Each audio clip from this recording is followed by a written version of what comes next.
చెబుతాం. ఎవరి ఆది యందు దేవుడు భూమిని ఆకాశాన్ని చేసినప్పుడు భూమి నీళ్ళలోనే ఉంది, ఆకాశం కూడా నీళ్ళలోనే ఉంది. అర్థమవుతుందండి? భూమి ఎక్కడుంది? నీళ్ళలో ఉంది. ఆకాశం ఎక్కడుంది? ఆకాశం నీళ్ళలోనే ఉంది. ఈ నీళ్ళలో ఉన్న దాన్ని దేవుడు సృష్టి ప్రారంభించి మొదటి రోజున వెలుగు కమ్మని పలుకగా వెలుగాయింది. మొదటి రోజు ఏం చేశాడు? అందరూ చెప్పాలి. మొదటి రోజు ఏం చేశాడు? వెలుగు. రెండో రోజున దేవుడు ఏం చేశాడు అనే దాని ఒక అద్భుతమైన మాటను మనం రెండో రోజు గురించి ఆలోచన చేద్దాం. రెండో రోజు ఏం చేశాడు చదవండి. రెండో రోజు ఏం చేశాడు? 6వ వచనం. మరియు దేవుడు జలముల మధ్య ఒక విశాలము కలిగి ఆ జలమును ఈ జలమును వేరుపరచునుగాక పలికిన. ఈ మాట మీకు అర్థమయ్యేటట్టు చెప్తాను. జలముల మధ్య ఒక విశాలం, జలముల మధ్య ఒక విశాలం అంటే స్టార్టింగ్ అంతా జలమే. ఇప్పుడు ఏమైందంటే రెండుగా దేవుడు విభజించాడు. రెండుగా అంటే పైన జలం, కింద జలం, మధ్యలో ఖాళీ. ఇక్కడ నుంచి పైనంతా జలం, ఇక్కడ నుంచి కిందంతా జలం, మధ్యలో ఖాళీ. బాగా అర్థం చేసుకోండి. ఈ పైన ఉంది జలం, కింద ఉంది జలం, మధ్యలో ఉంది ఖాళీ. మీకు బాగా అర్థం కావటం కోసం ఇది 3 స్టోర్ బిల్డింగ్ అనుకోండి. 3 స్టోర్ బిల్డింగ్ అంటే 1 అంతస్తు, 2వ అంతస్తు, 3వ అంతస్తు. 3వ అంతస్తులో నీళ్ళు ఉన్నాయి, కింద అంతస్తులో నీళ్ళు ఉన్నాయి, మధ్యలో అంతస్తులో ఏమీ లేదు. ఈ ఏమీ లేని ఖాళీగా ఉంది, దానికి దేవుడు ఒక పేరు పెట్టాడు. ఏమని పేరు పెట్టాడు? 7వ వచనం. దేవుడు విశాలము చేసి కింద జలములను విశాలము మీది జలములను వేరుపరపగా ఆ ప్రకారమైన దేవుడు ఆ విశాలమునకు ఆకాశమని పేరు పెట్టెను. పట్టణి చెప్పండి. ఇప్పుడు నేను చెప్పాలి. ఆకాశం కిందే ఉంది, ఆకాశం కిందే ఉంది. అందరు చెప్పాలి. ఆకాశం కిందే ఉంది, నీళ్ళు ఉన్నాయి. ఆకాశం పైనే ఉంది, నీళ్ళు ఉంది. 3 ఫ్లోర్లో ఫస్ట్ ఫ్లోర్లో ఏమున్నాయి? నీళ్ళు ఉన్నాయి. 3rd ఫ్లోర్లో ఏమున్నాయి? నీళ్ళు ఉన్నాయి. 2nd ఫ్లోర్లో ఏమున్నాయి? ఖాళీ. ఆ ఖాళీకి ఎవరు పేరు పెట్టారు? ఆకాశం అనే పేరు పెట్టారు. మీకు అర్థమవుతుందండి? నా చిన్నప్పుడు వచ్చిన ప్రశ్న ఏంటి? ఈ ఆకాశాన్ని దాటి పైకి వెళ్తే ఏముంది? బైబిల్ చెప్పింది ఆన్సర్. ఏమని చెప్పింది? ఆకాశము పైన జలము, ఆకాశము పైన జలము. ఆకాశము పైన జలం ఉందనే సంగతి బైబిల్ చెప్పినప్పుడు చదివినప్పుడు మనకు అర్థమైంది. శాస్త్రవేత్తలు టెలిస్కోప్ పంపిస్తే అర్థమైంది. టెలిస్కోప్ పంపించిన తర్వాత పైన నీళ్ళు ఉన్నాయనే సంగతి తెలుసుకుని దానికి వాళ్ళకు పేరు పెట్టారు. దాని పేరే ఆకాశ గంగ. ఎవరు పేరు పెట్టారండి? పైన ఉన్న జలానికి వాళ్ళు పెట్టిన పేరు ఏం పేరు? ఆకాశ గంగ. ఎప్పుడు చెప్పారు? ఈ మధ్య ఒక 20 సంవత్సరాల క్రితం చెప్పారు. ఆకాశంగా అంటే ఆకాశం పైన నీళ్ళు ఉన్నాయనే సంగతి. ఒక ఆశ్చర్యపరిచే మాటలు మీకు చెప్తాను. అది కూడా మహా గొప్ప భక్తుడైనటువంటి దావీదు. మీరందరూ భక్తుడు అంటాడు, నేనేమంటానంటే ఆయన్ని మహా గొప్ప శాస్త్రవేత్త అయిన దావీదు. ఎంత గొప్ప శాస్త్రవేత్త అనే సంగతిని మనం చదువుదా వద్దా? కీర్తనలు 148వ కీర్తన, 148వ కీర్తన. దేవుణ్ణి ఎలా స్తుతిస్తున్నాడనే మాటను 148వ కీర్తన మొత్తం చదువుదాం. యెహోవాను స్తుతించుడి,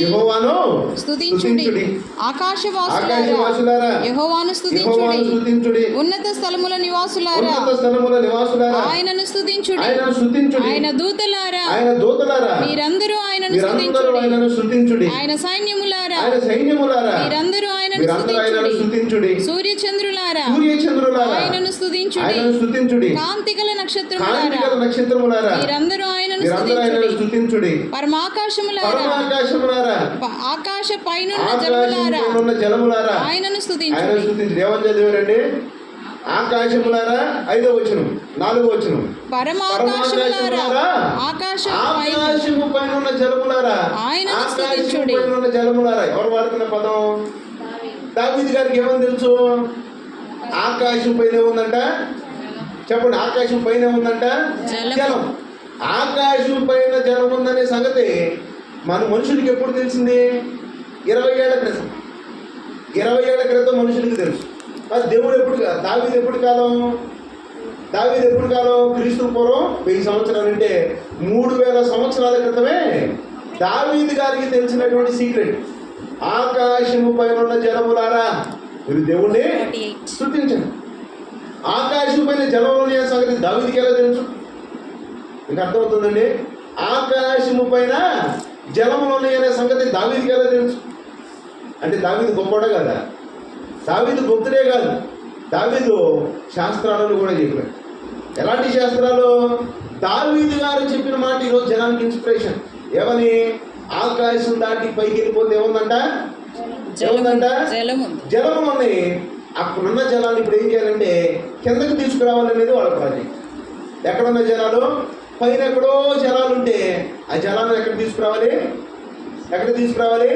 కిందకి తీసుకురావాలనేది వాళ్ళ ప్రాజెక్ట్. మరి తీసుకురాగలరా?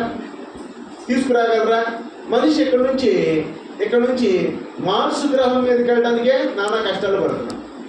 అది దాటేసి ఇంకా ఎక్కడికి వెళ్ళాలనుకోండి, వెళ్ళలేడు. అసలు ఆకాశం అంచుల దగ్గరికి వెళ్ళలేడు. అంచుల దగ్గరికి పోయి అక్కడ నుంచి ఇక్కడికి జలాలను తీసుకురాలేడు. తీసుకురాలేని దగ్గర ప్రయత్నం మాత్రం చేస్తున్నాడు. ఏమని? విస్తారమైన జలాలు పైన ఉన్నాయి, ఎక్కడికన్నా జలాలు అక్కడ ఎక్కువ ఉన్నాయి, ఎక్కడికన్నా నీళ్లు పైన ఎక్కువ ఉన్నాయి. ఆ నీళ్ళని కనుక మనం భూమి మీదకి తీసుకొస్తే నీళ్ళ కష్టాలే తీరిపోతాయి అనేది వాళ్ళ ప్రాజెక్ట్. కానీ వాళ్ళ వల్ల దైతే అవ్వదు. ఎందుకనంటే ఆల్రెడీ ఇలాంటి ఆలోచన మనిషికి రాకముందే దేవుడు ఏం చేశాడంటే ఆ ప్రాజెక్టును చేసేసాడు. ఒక ఆశ్చర్యపరిచే మాటను చదువుతాం. ఆదికాండం 7వ అధ్యాయం. ఆదికాండం 7వ అధ్యాయం 10-11 వచ్చిన. 7 దినములైన తరువాత ఆ ప్రవాహ జలములు భూమి మీదికి వచ్చెను. నోవాహు వయసు యొక్క 600 సంవత్సరము 2వ నెల 17వ దినమున మహాగాధ జలపు ఊటలన్నీ ఆ దినమందే విడవబడెను. ఆకాశపు తూములు విప్పబడేది. ఏమొచ్చిందంట? 40 రోజుల పాటు భూమి మీద మొట్టమొదటి వర్షం. అది నోవాహు జలప్రాణానికి ముందు వర్షం వచ్చిందా? అసలు అప్పుడు వర్షం అనేది లేదు. అప్పుడు ఎలా ఉండేదంటే, మీరు ఎప్పుడైనా ఊటీ వెళ్ళారండి? ఊటీ వెళ్ళారా? ఊటీ కానీ కొడైకెనాల్ కానీ వెళ్తే అక్కడ ఎలా ఉంటుందంటే, అక్కడ ఆ కింద నుంచి అలా లేసిద్ది పొగమంచు. ఆ పొగమంచు అలా లేచి ఆ గాలి కట్టు ఇటు అటు తిరిగి ఆ పొగమంచు ఏం చేసిందంటే అక్కడ ఉన్నటువంటి చెట్లన్నిటికీ అది నిలిచింది. అందుకే అది ఏపుగా పెరుగుతుంది. ఆ ఊటి దగ్గర ఫారెస్ట్లు ఉండే ఒక్కొక్క మొద్దు ఇంత బాగుంటుంది, పెద్ద మొద్దులు. అలాంటి మొద్దులతో నిఠారుగా చాలా ఎత్తు పెరుగుతుంది. దానంతా నీళ్ళు ఎక్కడి నుంచి వచ్చినాయి? కింద నుంచి ఆవిరి అట్లా లెగుస్తుంది. ఆవేసినటువంటి ఆవిరి అటు ఇటు తిరుగుతుంది. అదే వాటి నీళ్ళను సప్లై. దానివల్ల భూమి పచ్చగా ఉంటుంది. మొట్టమొదటి వర్షం ఎప్పుడు వచ్చిందంట? నోవాహు జలప్రళయం ఎప్పుడు వచ్చినటువంటి వర్షమే. అంతకుముందు భూమి మీద వర్షం అనేది లేదు. ఇలా తొలి వర్షం వస్తుంది మీరు సిద్ధంగా ఉండండి నోవా గారు ప్రకటన చేస్తే వాళ్ళు విన్నారా? లేదు. అసలు వర్షం అనేదే మన దగ్గర లేదు. మన దగ్గర వర్షం ఎలా ఉంటుంది? ప్రతిరోజు వర్షం. పొద్దున్నే లేసరిగా పొగమంచు అలా వచ్చింది, అటు ఇటు తిరిగిన తర్వాత మనం మేఘాల్లో ఉన్నట్టుగా ఉంటుంది. ఇదే మన వర్షం. కానీ పైన ఎక్కడి నుంచో వర్షం రావటం ఏంటని చెప్పి వాడు ఆశ్చర్యపడే రోజుల్లో ఆకాశపు తుమ్ములో. అందుకని అక్కడ మనం చదువుతామంటే ఆకాశపు తుమ్ములు అనే పదం ఉందే. అంటే అర్థం ఏంటి? Windows of the heavens were open. ఎక్కడో అంతరిక్షంలో చీల్చుకుని పైన ఎక్కడో ఉన్నటువంటి నీళ్లు ఎక్కడ దిగినాయి? కిందకి దిగి. అంటే ఈ ఆకాశికంగానే ప్రాజెక్టులో వాళ్ళు చేపడదాం అనుకున్నది దేవుడు ఏం చేశాడో ఎప్పుడో చేసి చూపించి భూమి మొత్తాన్ని హిమాలయ పర్వతాల కన్నా హైట్గా మొత్తాన్ని ముంచిపడేశాడు. భూమి మీద ఏదైతే ఉందో ఉన్న ప్రతి దాన్ని నేలలో ముంచేశాడు. అర్థమవుతుందండి? భూమి మీద ఉన్న ప్రతి దాన్ని దేవుడు ఏం చేశాడో ముంచేశాడు. పర్వతాలు మునిగిపోయినాయి, అలాగే మొత్తం మునిగిపోయింది. దాని తర్వాత భూమి రీఫ్రెష్ అయింది. నోవాహు జలప్రళయం తర్వాత భూమి మొత్తం ఏమైంది? రీఫ్రెష్ అయిపోయింది. ఇలా రీఫ్రెష్ అవటం వల్ల నీళ్ళు ఎక్కడి నుంచి వచ్చినాయి? ఈ నీళ్ళని తెప్పించడానికి దేవుడు ఆకాశము పైన ఉన్నటువంటి జలాలను భూమి మీద తీసుకొచ్చాడు. కాబట్టి ఈరోజు మనందరం ఒక సంగతి నేర్చుకున్నాం. ఏమని? ఎక్కడో ఆకాశం పైన ఉన్నటువంటి జలాలను భూమి మీదకి ఆల్రెడీ తీసుకొచ్చిన దేవుడు. ఆకాశము పైన ఉన్న జలములారా మీరేం చేయాలి? ఇప్పుడు స్తుతించండి అని చెప్పి దావీదు గారు చెబుతున్నాడంటే ఇంకెంత గొప్ప సంగతి. అంతేనా కదా? మనం స్తుతిస్తాం. ఏమని స్తుతిస్తాం? మన స్తుతులంతా వేరు. మరి దావీదు గారి స్తుతి ఎలా ఉంది? ఆకాశములారా, పరమాకాశములారా మీరు స్తుతించండి. సూర్య చంద్ర నక్షత్రములారా మీరు స్తుతించండి. సూర్యుడు నువ్వు స్తుతించాలి, చంద్రుడు నువ్వు స్తుతించాలి, ఆకాశము నువ్వు స్తుతించాలి. అది ఎలా స్తుతించాలి? సూర్యుడు ఎలా స్తుతించింది, మనం ఎలా స్తుతిస్తాం? మన స్థుతికి సూర్యుడి స్థుతికి తేడా ఏంటంటే, మన స్థుతిలో ఊరికి నేను నోటి మాటతాను. మన స్థుతిలో ఏం చేస్తాం? ఊరికి నేను నోటి మాటతా అంటాం. ఈ నోటి మాటతో అనేటప్పుడు కొంతమంది ఏం చేస్తారంటే, వాళ్ళ ఆయన అంటే ఆమె బాగా ఇష్టం అనుకోండి, ఒక పదం వాడి ఏమని ఐ లవ్ యూ అండి. ఏమనింది? I love you. మళ్ళీ ఐ లవ్ యూ అని, మళ్ళీ ఏమనేది ఐ లవ్ యూ అని. ఇలా రోజుకు 100 సార్లు అనేసరికి ఏమంటారు? I love you, I love you, I love you అనేసరికి ఆహా ఓహో భలే ప్రేమలు అని అనుకుంటాను. మధ్యకాలంలో వాట్సాప్లో ఎక్కువ పెడతా ఉంటారు. వాట్సాప్లో ఎక్కువ పెడతా ఉంటారు. మనకు తెలిసినటువంటి ఒక పాస్టర్ జంట ఆయన ఏం చేసిందంటే, ఆమె ప్రతిరోజు 4-5 ఫోటోలు ఆ లైన్ ఫోటో పెట్టి మై మ్యాన్, దాని తర్వాత గాడ్స్ మ్యాన్, ఆ మ్యాన్, ఈ మ్యాన్, మై లవ్, అది ఇది అని చెప్పి రకరకాలుగా పెడతా ఉంటాం. పెట్టి పెట్టి పెట్టి పెట్టి అసలు వాట్సాప్ ఓపెన్ చేసినా, ఫేస్బుక్ ఓపెన్ చేసినా, ఎక్కడ ఓపెన్ చేసినా ఆమె ఆ లైన్ ఇద్దరే కనపడి కనపడి కనపడి కనపడి కనపడి ఏం చేస్తారు? మొత్తం సోషల్ మీడియా మొత్తం ఊపేస్తారు. ఊపేస్తూ ఉంటే మామిడి ఏం చేసిద్దానంటే, ఆమె నన్ను వదులుకుని ఎప్పుడన్నా నాకు చెప్పావా, ఇట్లా ఎప్పుడన్నా నాకు ఒకసారన్నా ఐ లవ్ యూ అని చెప్పావా? ఆమె చూడు, ఆయన చూడు ఎట్లా పెడతాడు, ఆమె చూడు ఎలా పెట్టిద్దని చెప్పి పెడతా ఉంటే నేనేమంటానంటే, ఇవన్నీ మాకు తెలిసినయలే, ఇవన్నీ మాకు తెలిసినయలే. దాని తర్వాత అసలు రోజు ఒకనొక రోజు వచ్చిందే, అప్పుడు మాట్లాడదాం వాటి గురించి అంటాం. రోజులు గడిచి కొద్ది ఏమైందనంటే మళ్ళీ వాళ్ళకి చిన్న పంచాయతీ ఒకటి వచ్చింది. ఏంటి ఆ పంచాయతీ అంటే, వాళ్ళిద్దరు కొనుక్కుని మేము విడాకులు తీసేసుకుంటామని చెప్పి డిసైడ్ అయింది. ఆ పంచాయతీ ఎక్కడికి వచ్చింది? నా దగ్గరికి వచ్చింది. నా దగ్గరికి వచ్చినప్పుడు అప్పుడు మావిడికి అంటా ఉండ, ఏమని నీకు కూడా రోజు ఐ లవ్ యూ అని చెప్పి ఇంట్లో కోటింగ్ ఏమైనా ఏమంటావా అని. ఏమనాలి? బయటకు వచ్చి ఏమనాలి?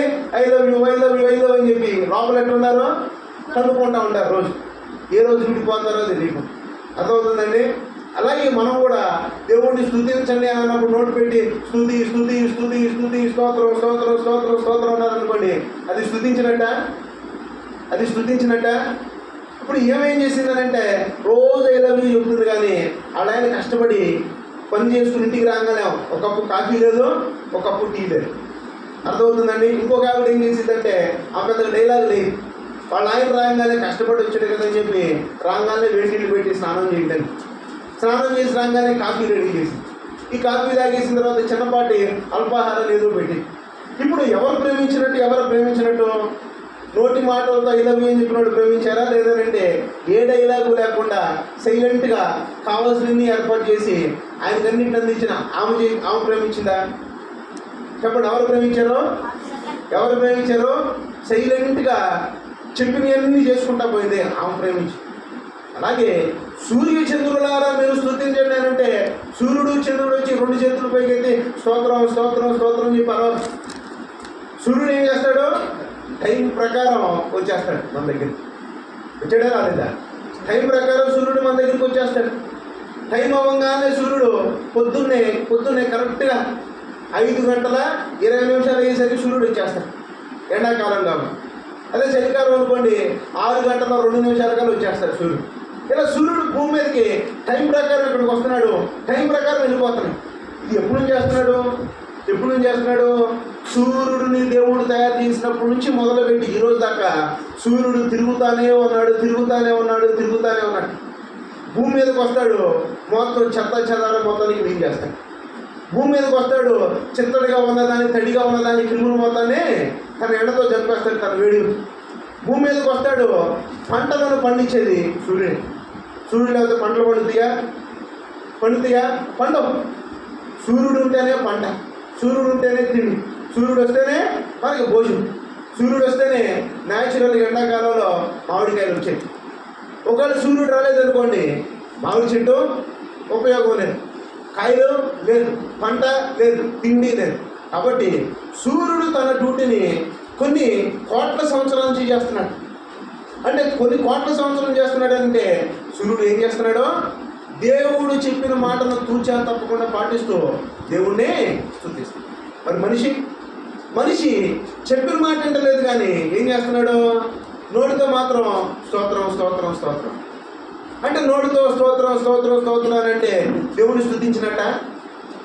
చెప్పండి, స్తుతించినట్ట కాదు. దేవుణ్ణి స్తుతించండి అని అంటే ఆయన చెప్పిన మాట వినండి, ఆయన కోసం చేయాల్సిన పనుల్ని చెయ్యండి. దేవుడి కోసం చేయాల్సిన పనుల్ని చేయాలి. దేవుడి కోసం ఏదైతే మన దగ్గర నుంచి ఆయన కోరుకున్నాడో దాని కమిట్మెంట్ ప్రకారం పనిచేయటం, అదే దేవుణ్ణి స్తుతించు. మనం ఏం చేసామంటే పనులన్నీ మానేసి ఓన్లీ నోరేసుకుని ఒక 10 నిమిషాల పాటు నోరుతో స్తుతి స్తుతి స్తుతి స్తుతి స్తుతి అంటే అదే స్తుతించడం అని చెప్పి మనం ఆగిపోతాం. ఇలా సూర్యుడు తన డ్యూటీని చేస్తున్నటువంటి టైంలో ఒకరోజు ఏమైందంటే సూర్యుడు తన డ్యూటీని మానేశాడు. సూర్యుడు ఏం చేశాడండి? తన డ్యూటీని మానేశాడు. ప్రపంచ ప్రజలందరూ ఎదురు చూస్తున్నారు. అరే, టైము సాయంత్రం 6 అయింది. 6 అయితే సూర్యుడు ఏమవ్వాలి? రంగు మారాలి, అంతేనే కదా? ఆరెంజ్ రంగులోకి వస్తాడు. ఆరెంజ్ రంగులోకి వచ్చి చల్లబడతాడు. చల్లబడిన తర్వాత మేఘాల చాటుకి వెనక్కి వెళ్ళిపోతాడు. తర్వాత చీకటి.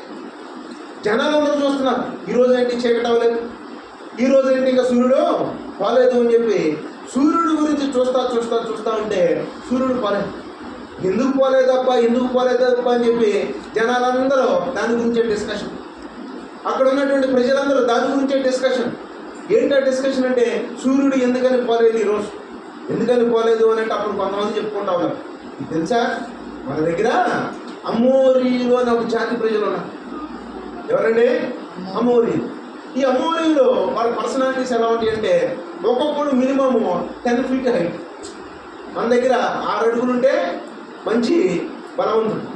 మరి అమోరీలు మినిమం 10 feet. అమోరీలో మినిమం ఎంత? 10 అడుగులు. 10 అడుగుల నుంచి స్టార్ట్ అయ్యి ఇంకా ఎత్తుగా ఉండే జనం. బాడీ మాస్ రేషియో ఉంటుండే. అంటే ఇంత పిల్లడు అనుకోండి ఎంత బాడీ ఉంటుంది, ఇంత హైట్ అయ్యాడు అనుకోండి ఎంత బాడీ ఉంటుంది. అలాగే 10 అడుగుల పైన జనం ఉన్నారనుకోండి, దానికి తగ్గ బాడీ ఎంత పెద్ద బాడీ ఉంటుంది? విపరీతమైన బాడీ. అందుకే బైబిల్లో ఒక రాజు ఉన్నాడు, ఓగు అని ఒక రాజు. ఆయన మంచం ఎలా ఉందంట? ఆ మూల నుంచి ఆ మూల దాకా మంచం, అక్కడి నుంచి అక్కడి దాకా విడుతూ దాంట్లో ఆయన ప్రశాంతంగా పడుకునేది. ఆ మంచం మీద మనలాంటి వాళ్ళు అయితే 6 పడుకోవచ్చు. ఎంతమంది? ఓగు పడుకునే మంచం మీద మనలాంటి వాళ్ళు 6 పడుకోవచ్చు. అంటే ఆయన పర్సనాలిటీ. వీళ్ళందరూ ఎవరు? అమోరీయులు. అంటే ఆ రోజుల్లో భూమి మీద ఇలాంటి రాక్షస జాతి జనం ఉండేవారు. రాక్షస జాతి అంటే పెద్ద బలిష్ఠులైనటువంటి జనం. ఈ బలిష్ఠులైనటువంటి జనం అమోరీయులు. వాళ్ళు ఏం చేశారంటే మొత్తం జయించుకుంటూ వెళ్ళిపోతున్నారు. వాళ్ళకి మర్సీ లేదు, వాళ్ళకి జాలి లేదు, వాళ్ళకి దయ లేదు. వాళ్ళు అనుకున్నది చేయడం. ఈరోజు దీన్ని కూల్చాలంటే కూల్చేయడం, వాళ్ళని చంపాలంటే వాళ్ళని చంపేయటం, వాళ్ళని నాశనం చేయాలంటే నాశనం చేయటం. ఈ నెల్లూరు మొత్తాన్ని ఆక్రమించాలంటే ఒక రోజులో నెల్లూరు మొత్తాన్ని ఆక్రమించేస్తారు. ఎందుకంటే వాళ్ళ పర్సనాలిటీ అలాంటి, వాళ్ళ ఆయుధాలు అలాంటి, వాళ్ళ బలం అలాంటి. వాళ్ళ గురించి ఇంకా పూర్తిగా తెలుసుకోవాలంటే యూట్యూబ్లో అనాగరిక బాహుబలి అని ఒక సబ్జెక్ట్ ఉంటుంది అండి. అనాగరిక బాహుబలి అంటే అసలు అమోరీలు ఎవరో, వాళ్ళ బలం ఏంటి, వాళ్ళ పవర్ ఏంటి, ఇలాంటిది. ఈ అమోరీలు వాళ్ళు ఎక్కడికైతే వస్తున్నారో వాళ్ళని చూస్తే జనాలందరికీ భయం. ఇలాంటి భయపడే టైంలో చివరికి వాళ్ళు యుద్ధానికి ఎక్కడికి వచ్చారంటే గిబియోను అనే ప్రాంతానికి వచ్చారు. ఎక్కడికి వచ్చారో అందరు చెప్పారు. ఎక్కడికి వచ్చారు? గిబియోను అనే ప్రాంతం దగ్గరికి వచ్చారు. అక్కడ ఇశ్రాయేలు ప్రజలు బస చేసి ఉన్నారు. ఇశ్రాయేలు ప్రజలు నడిపిస్తున్న ఆ నాయకుడి పేరు ఏం పేరండి? యెహోషువ. అందరికి తెలిసిన పేరు ఏం పేరండి? యెహోషువ. ఈ యెహోషువ లీడర్షిప్లో ఉంటే అప్పుడు యెహోషువకి ఆయనకి దేవుడు ఆల్రెడీ చెప్పాడు, ఏమని? నువ్వు భయపడద్దు, జడియం. అలాంటి వాళ్ళని చూసినా నువ్వు భయపడద్దు, జడియం. అసలు నువ్వు భయపడాల్సిన పనే లేదు. ఎందుకని? వాళ్ళందరినీ చిత్తపడటానికి బ్యాక్గ్రౌండ్లో నేనున్నా. ఫ్రంట్ గ్రౌండ్లో ఎవరు ఉండాలి? నువ్వు నుంచో. యుద్ధంలో బ్యాక్గ్రౌండ్ ఎవరో? దేవుడు. ముందెవరో? యెహోషువ. నువ్వు నుంచో, నువ్వు భయపడద్దు, ఒక్కడే నుంచో అని చెప్పి చెబుతావు. ఇలా చెబుతా ఉన్నప్పుడు మొత్తానికి యుద్ధానికి వచ్చేసాను. యుద్ధానికి వచ్చిన వెంటనే ఏం జరిగిందని ఒక చక్కని మాటను మనందరం బైబిల్లో చదువుతాం. యెహోషువ గ్రంథం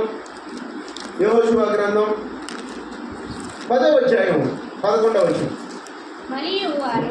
మరియు వారు ఇశ్రాయేలు ఎదుట నుండి బేత్‌హోరోనుకు దిగిపోవు త్రోవనకు పారిపోచుండగా వారు అజేకాకు వచ్చు వరకు యెహోవా ఆకాశం నుండి గొప్ప వడగండ్లను వారి మీద పడవేసెను గనుక వారు దాని చేత చనిపోయి ఇశ్రాయేలీలు కత్తివాత చంపిన వారి కంటే ఆ వడగండ్ల చేత తెచ్చిన వారు ఎక్కువ మంది. ఆ యుద్ధంలో అమోరీలకి వేరే వాళ్ళకి యుద్ధం జరిగిన ప్రతిసారి అమోరీలే గెలిచారు. అమోరీలే గెలిచారు. ఎందుకని వాళ్ళ పర్సనాలిటీస్ అలాంటి, వాళ్ళ బలం అలాంటి. ఇప్పుడు ఇశ్రాయేలు ప్రజలతో యుద్ధానికి ఎవరు రంగంలో దిగారు? దేవుడు రంగంలో దిగాడు. మరి మనిషికి మనిషి ఫైటింగ్ జరిగిందే, వీళ్ళు కూడా చిన్నపిల్లలు కాబట్టి వీళ్ళు ఓడిపోతారు. ఓడిపోకుండా ముందు దేవుడు ఏం చేశాడు? ఆకాశం నుండి వడగళ్లను రప్పించాడు. ఎప్పుడైతే ఈ వడగళ్ళు కంటిన్యూస్గా వాళ్ళని ఫాలో అవుతూ వచ్చిందో ఆ వడగళ్ళ చేత 80% మంది అమోరీలు చచ్చిపోయారు. కొట్టండి చెప్పండి. ఎంతమంది? 80% మంది. అంటే 100లో 80 మంది అమోరీలు, మహాబలిష్ఠులైనటువంటి అమోరీలు చచ్చిపోయారు. దేని చేత? వడగళ్ళ చేత. ఈ ఎంతమంది చచ్చిపోయిన తర్వాత అప్పుడు వాళ్ళ ధైర్యం సన్నగిలేదు. మన వాళ్ళందరూ పోయారే, మన బంధువులు పోయారే, మన మిత్రులు పోయారే, మన బావలు పోయారే, మన మామలు పోయారే అని చెప్పి అందరూ చూసుకుంటూ ఉన్నారు. శవాల మీద నడుచుకుంటూ వచ్చారు. ఇలా శవాల మీద నడుచుకుంటూ వచ్చిన తర్వాత మిగిలిన ఎంతమంది? ఇంకా 100లో 20 మంది మిగిలారు. ఆ 20 మందిని ఇప్పుడు ఏం చేయాలి? ఓచుకోత పోయారు. ఈ ఓచుకోత పోయడానికి దేవుడు ఏం చేశాడంటే ఒక ప్రాసెస్ పెట్టాడు. ఏంటి ఆ ప్రాసెస్?